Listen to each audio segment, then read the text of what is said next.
Bonsoir à tous, bienvenue à cette reprise des webinaires mensuels de restitution de résultats de recherche du Centre d'innovation du partenariat avec les patients et le public. Après cette pause estivale un peu prolongée, nous reprenons ce soir avec les résultats de recherche de Sébastien Rubinstein, ancien médiateur de santé pair, docteur en droit de la santé et patient partenaire avec le Centre d'innovation du partenariat avec les patients publics. Et je laisse tout de suite la parole à Sébastien qui va nous présenter une recherche comparative sur la rétribution des travailleurs pairs à travers une comparaison internationale. Oui, bien que beaucoup me connaissent déjà, je vais quand même, pour ceux qui ça ne serait pas le cas. Alors donc, comme a dit Luigi, je m'appelle donc Sébastien Rubinstein. Je suis patient partenaire au CI3P maintenant, depuis le début en fait, hein, depuis le début. Je connais Luigi effectivement depuis un sacré moment, ça va faire 12 ans maintenant. Nous nous sommes rencontrés sur ma formation de médiateur de santé pair à Paris 8. C'est à cette occasion-là que nous nous sommes rencontrés. C'était un DU dirigé par notre ami commun Alexandre Lunel, qui est par la suite devenu mon directeur de thèse, comme l'a précisé Luigi. Donc ça, c'est mon parcours de patient partenaire et ma relation avec Luigi. Donc moi, sinon, du point de vue professionnel, j'ai vraiment commencé à travailler euh, en 2012 à l'issue de ce DU à Paris 8 parce qu'avant, je subissais les affres de la pathologie qui m'empêchait d'avoir une activité professionnelle soutenue. Donc j'ai fait ce travail de père aidant à l'hôpital Sainte-Marie à Nice pendant 8 ans, donc de 2012 à 2020, où j'ai mis en place dans cet hôpital, alors c'est un peu peut-être un grand mot, mais quand même j'étais tout seul à partir d'un certain moment, donc ce métier donc dans les Alpes-Maritimes. Et puis après donc 8 ans de bons et loyaux services à l'hôpital Sainte-Marie, j'ai eu une proposition pour aller travailler à la ville de Nice au conseil local de santé mentale où j'ai exercé un emploi de chef de projet en santé mentale au conseil local de santé mentale. Donc ça a été mon travail pendant 3 ans et demi jusqu'à ce que malheureusement pour moi, mon contrat ne soit pas renouvelé. Et donc j'ai été malheureusement 1 an et demi au chômage avant d'intégrer en avril dernier le CI3P par l'intermédiaire du département de médecine générale de la faculté de Nice.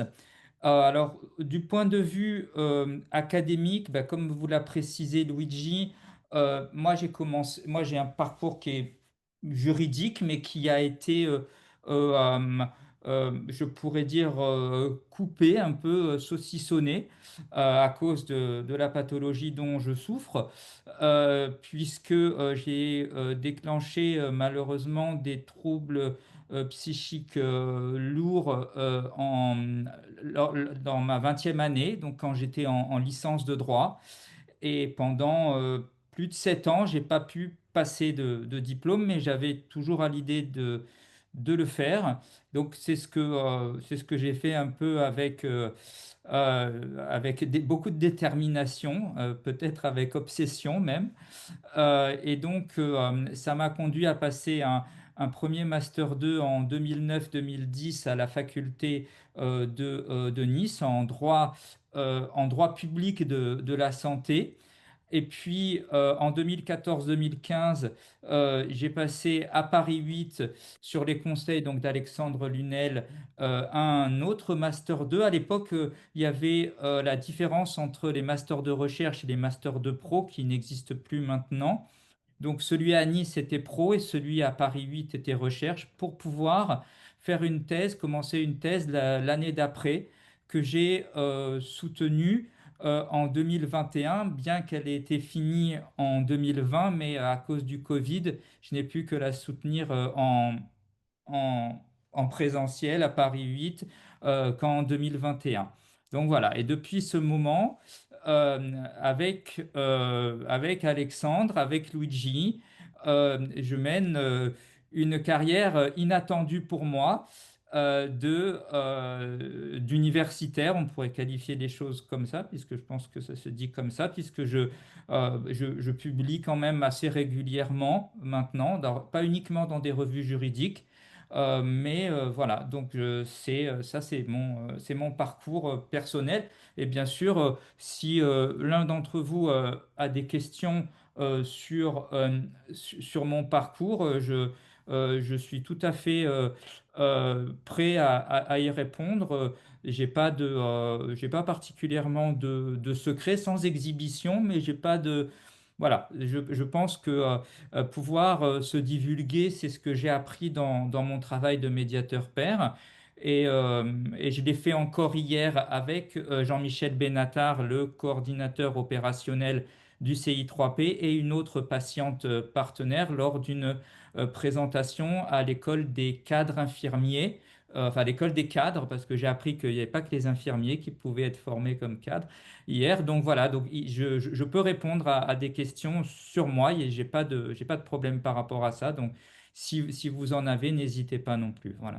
Alors, ce travail que j'ai mené, dont a parlé Luigi, il est issu pour moi d'une assez longue réflexion, mais qui n'a pu se matérialiser qu'en 2024, lorsque Luigi m'a fait parvenir l'appel à publication pour le colloque juridique sur les patients partenaires que le CI3P mène en collaboration avec le CRJP8, donc de Paris 8, et c'était en 2024.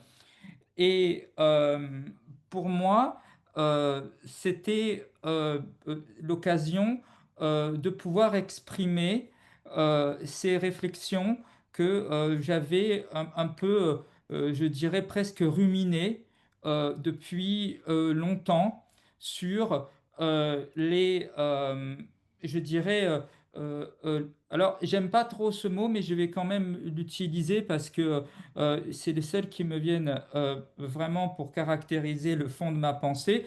Pour moi, il y avait une injustice dans la rétribution des savoir-faire, euh, surtout en France. Voilà, alors peut-être ailleurs dans le monde, mais comme nous étions en France, j'avais pour idée de mettre ces réflexions en forme afin d'en faire un article. Alors j'ai exposé cette idée à Luigi, nous en avons discuté, puis aussi avec Alexandre Lunel, et puis finalement, bon ben, j'ai pu rédiger cet article que j'ai soutenu. Je me souviens plus, Luigi doit se souvenir de la date exacte, mais moi je l'ai un peu oublié. 16 Mais décembre. voilà, c'était le 16 décembre 2024. Voilà. Et donc, j'ai présenté cet article donc, à ce colloque qui se tenait à Paris-Saclay, hein, c'est ça, je crois, c'est ça.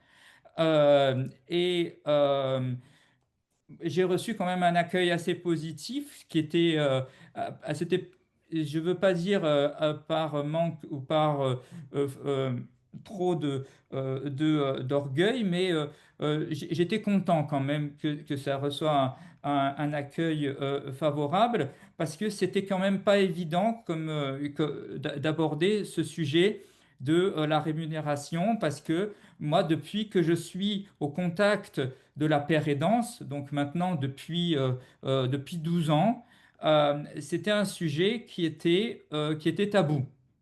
Voilà. Qui était tabou avec les médecins, qui étaient à bout avec les administrations. Le fait de pouvoir en parler devant un aréopage de personnes compétentes et de recevoir quand même un satisfecit, pour moi, ça a été important.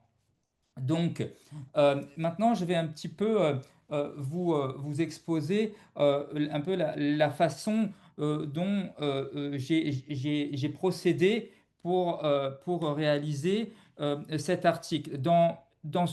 Je pense que vous l'avez, Luigi vous l'a mis à disposition.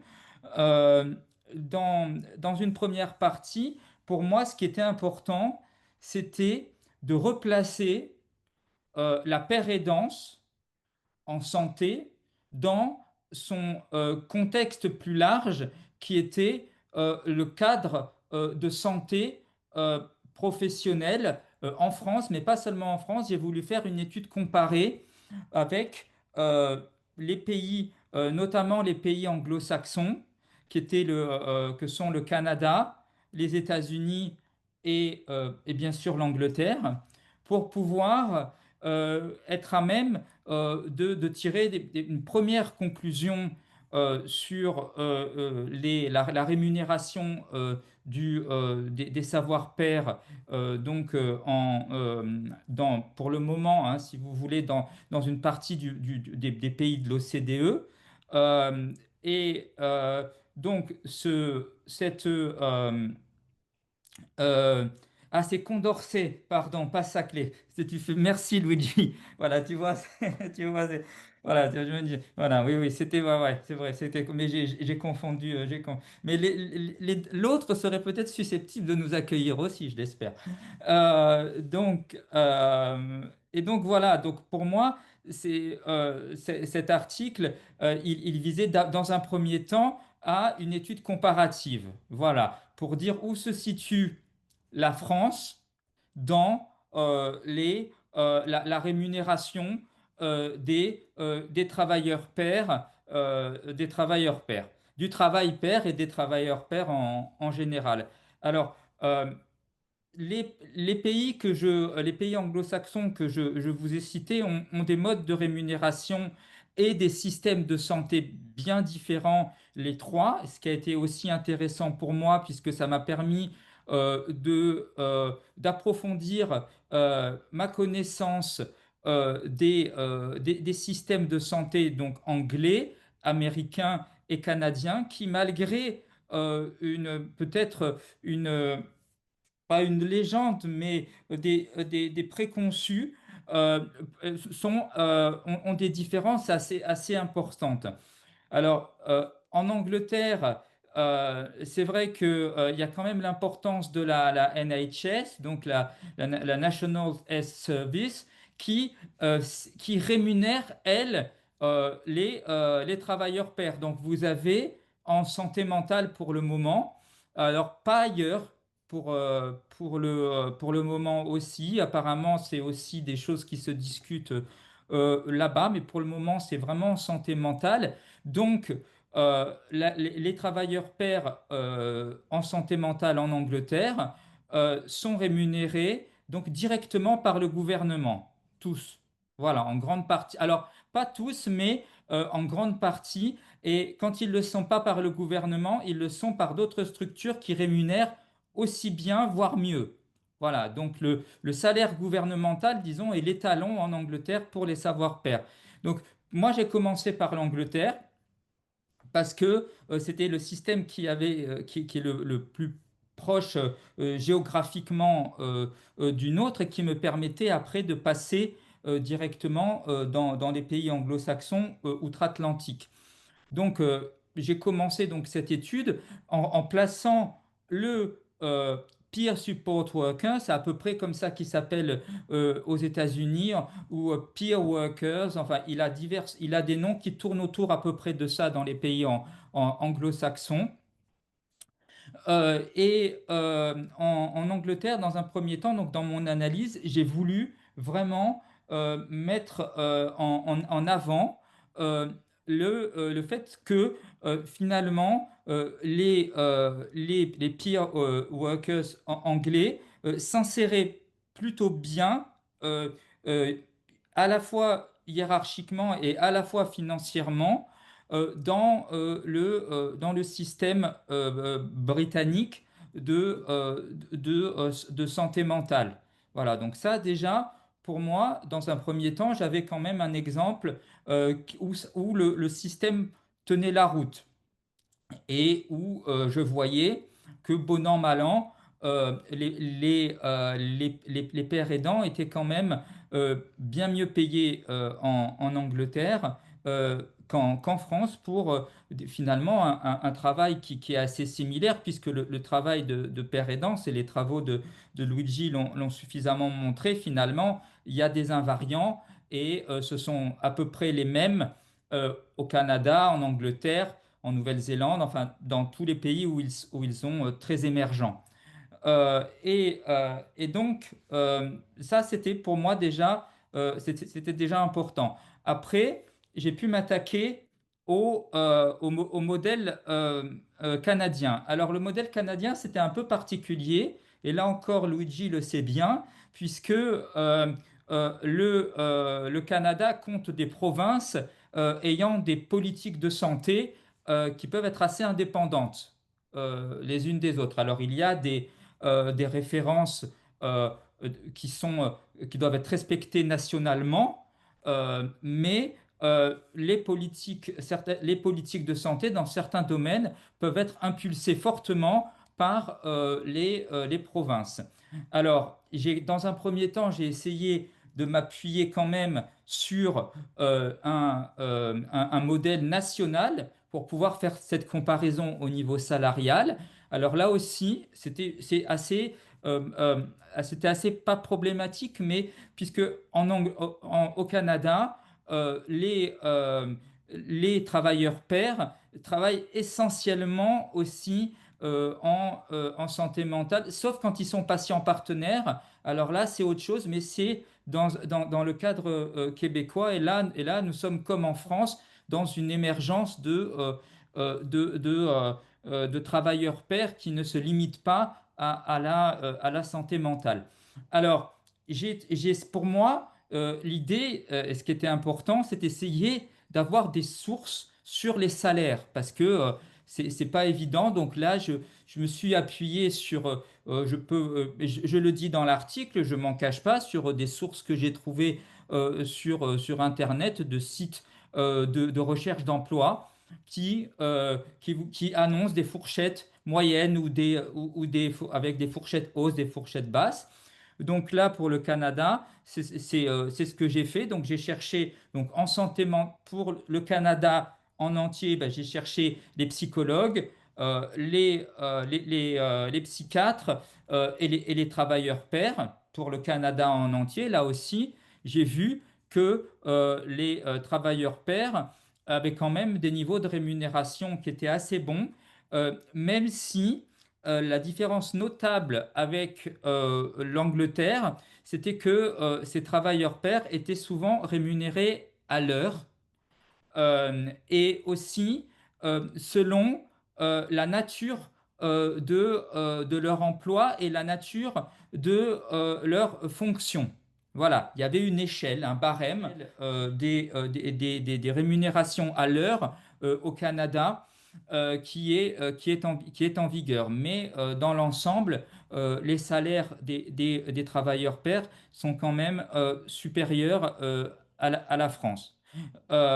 Après, euh, ce qui était aussi important pour moi, c'était que cette étude sur le Canada, elle puisse euh, s'approfondir par une étude du modèle québécois, parce que le modèle québécois, il nous importe beaucoup pour nous Français quand nous travaillons sur les travailleurs pairs, puisque c'est sur celui-ci que s'est fondée la construction des premiers travailleurs pairs en France. Voilà, les médiateurs de santé pairs sont se sont fondés sur les pères aidants québécois.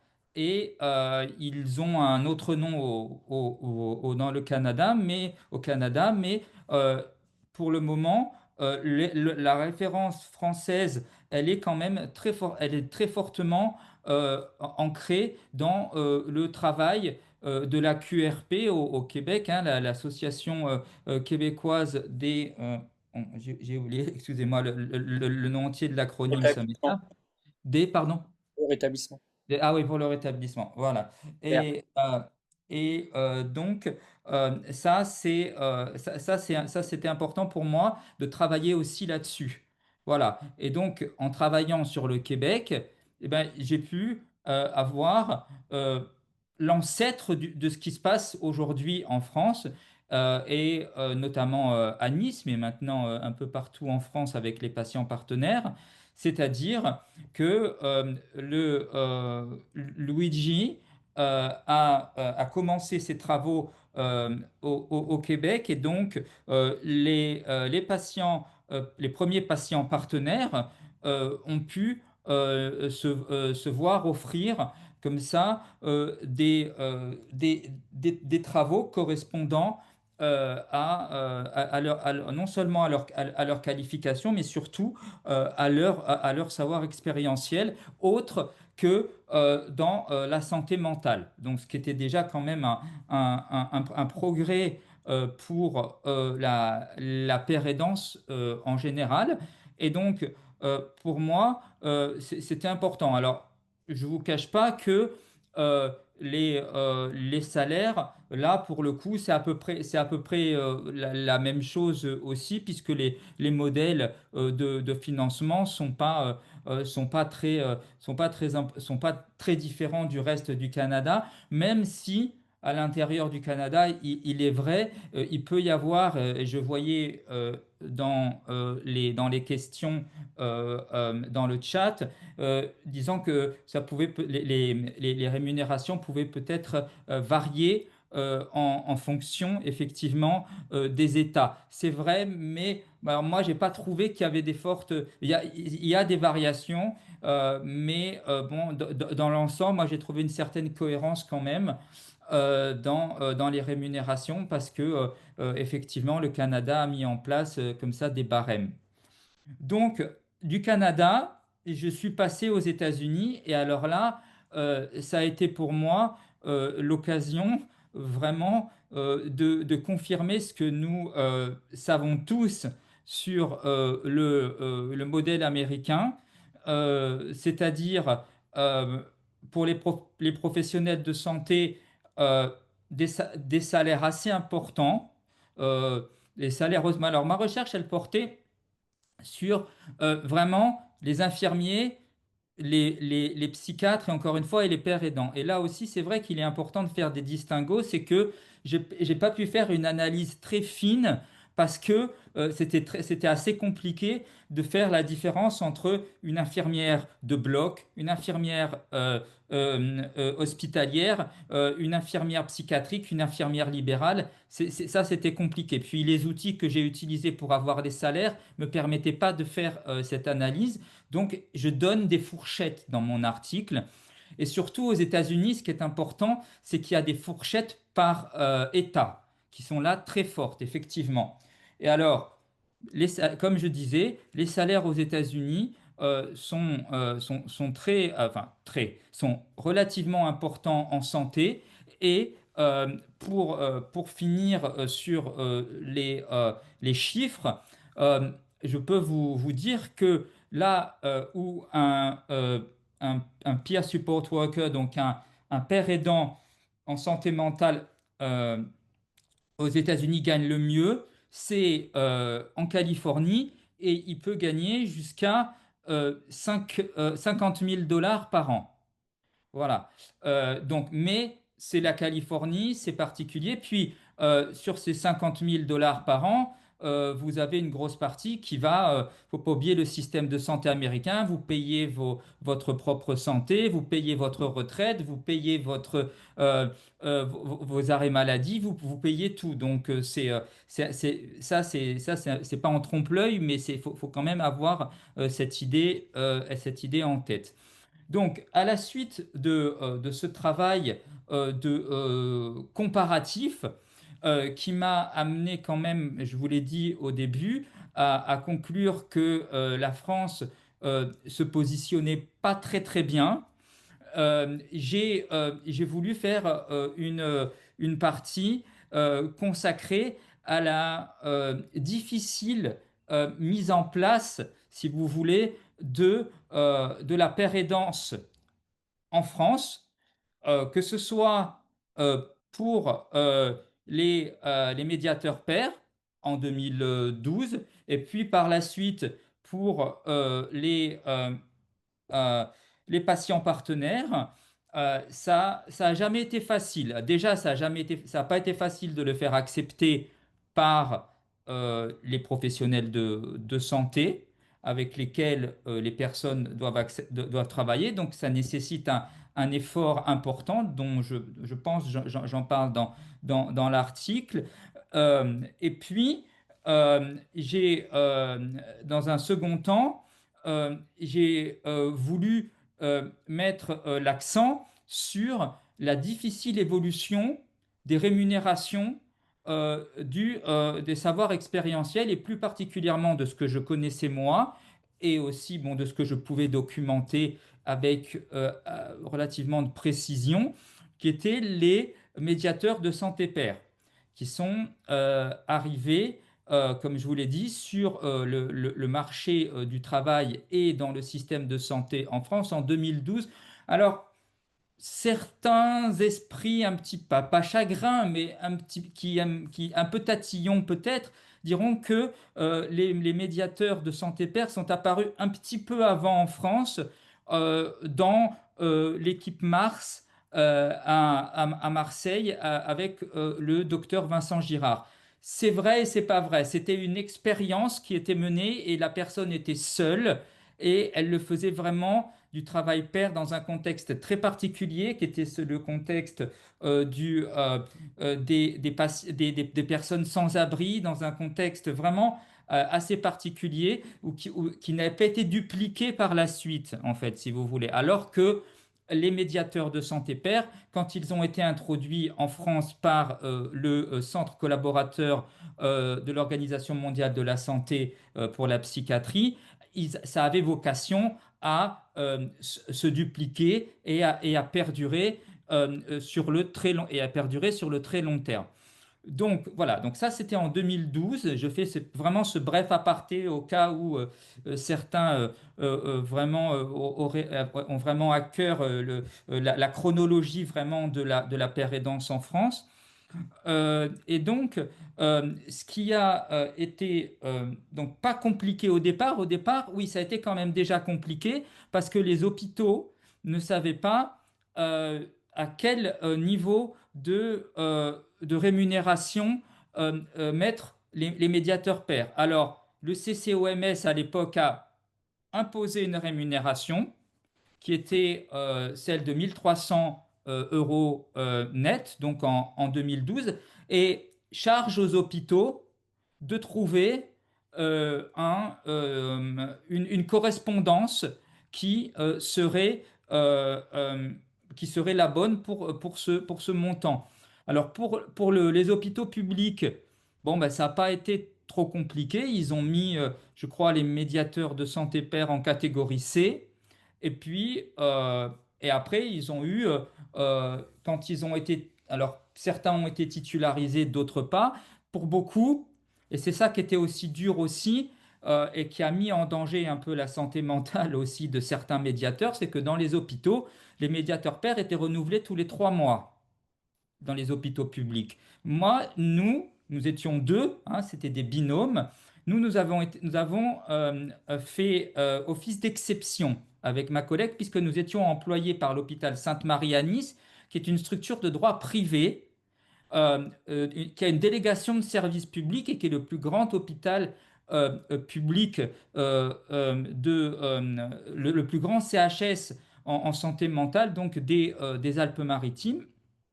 Et donc, mais c'était une structure de droit public, de droit privé. Et donc, moi, j'ai signé un contrat de 6 mois, puis un contrat d'un an. Et donc, ça s'est pas passé tout de la même façon.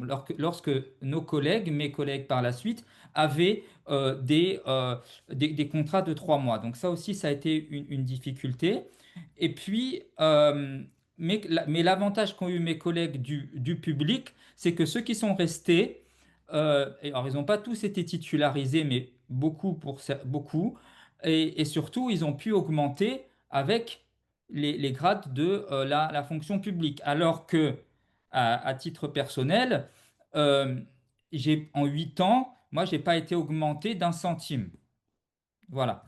Donc ça, moi, c'est quelque chose, si vous voulez, qui a été aussi, je le cache pas, je l'ai pas caché à Luigi en- dans la genèse de cet article, de cette recherche aussi. Ça a été quand même une souffrance, pas seulement une souffrance pécuniaire, ça a été aussi une souffrance euh, je dirais, narcissique, parce que ça m'a blessé de voir que finalement, mon travail ne valait pas plus, ne valait pas une augmentation de salaire, alors que je savais que mes collègues ailleurs y avaient eu droit. Je faisais un travail qui était quand même assez correct. J'avais des bons retours. Tout le monde était content de mon travail. Et voilà, pour moi, ça a été quand même une manifestation de mépris institutionnel. Et donc, pour moi, ça a été dur. Et donc, c'est pour ça que de cette expérience malheureuse, j'ai voulu mettre en avant la difficile possibilité aujourd'hui en France de mettre à niveau, au niveau des pays anglo-saxons, le travail pair. Et ce qui était aussi pour moi, si vous voulez, assez, euh, je dirais, voilà, contradictoire, c'était les propos de nombreux médecins, les propos de nombreux aussi institutionnels disant, reconnaissant le travail important des pères aidants, mais ce travail n'était pas reconnu à sa juste valeur au niveau du point de vue financier. Donc, pour moi, ça c'était important. Et enfin, j'ai fini cet article par